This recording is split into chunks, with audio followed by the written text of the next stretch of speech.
K Street in Washington, D.C. is not just any other street, it's a massive industry, home to America's political middlemen, the lobbyists.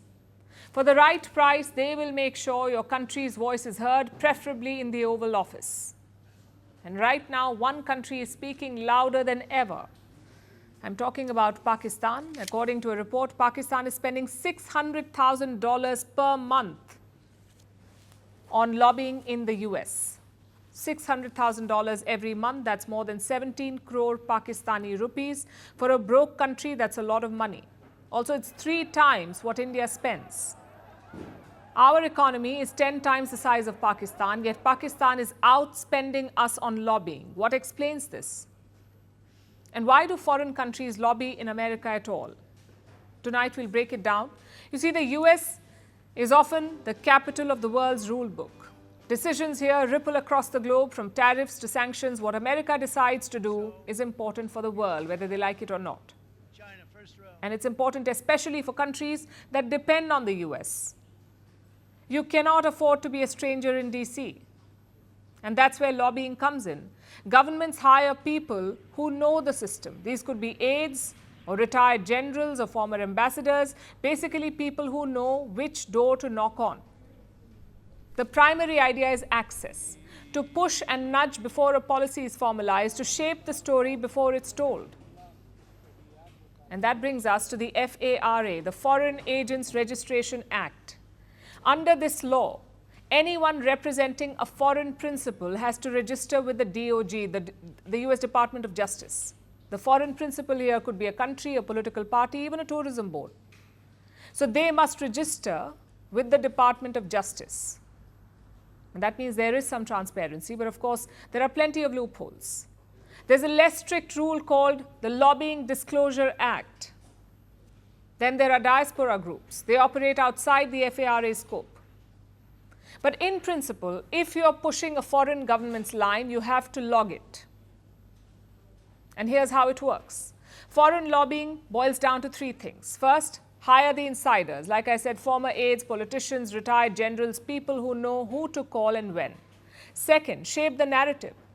PR firms craft opinion pieces, they manage media appearance, they massage reputations. Third, push the paperwork. Basically, meet the lawmakers and draft policy proposals, all designed to get your country's talking points across. So where does Islamabad's money go?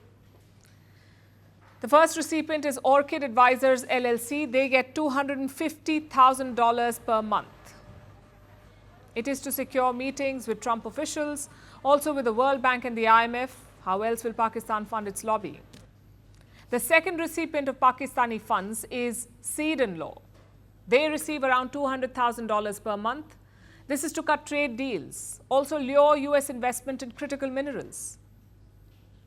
Subcontractors include Trump's former bodyguard. And third is Corvus Communications. They get $150,000 per month. And what is this money for? It's for reputation management. This is the same firm that Saudi Arabia used after 9/11.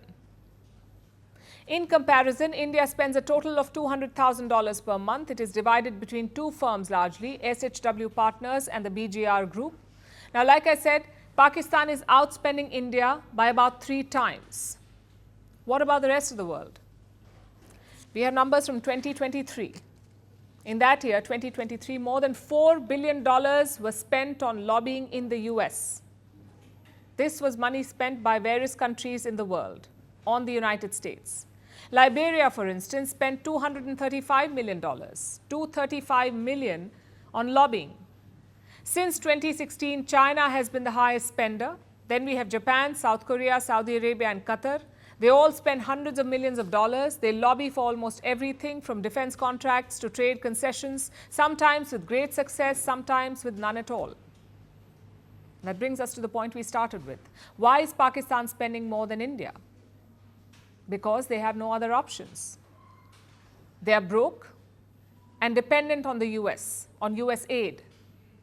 Washington's goodwill can make or break Pakistan, so lobbying for Pakistan is not a strategy, it is a survival mechanism. However, for India, the relationship with America is a choice. Having said that, it does not mean that India becomes complacent.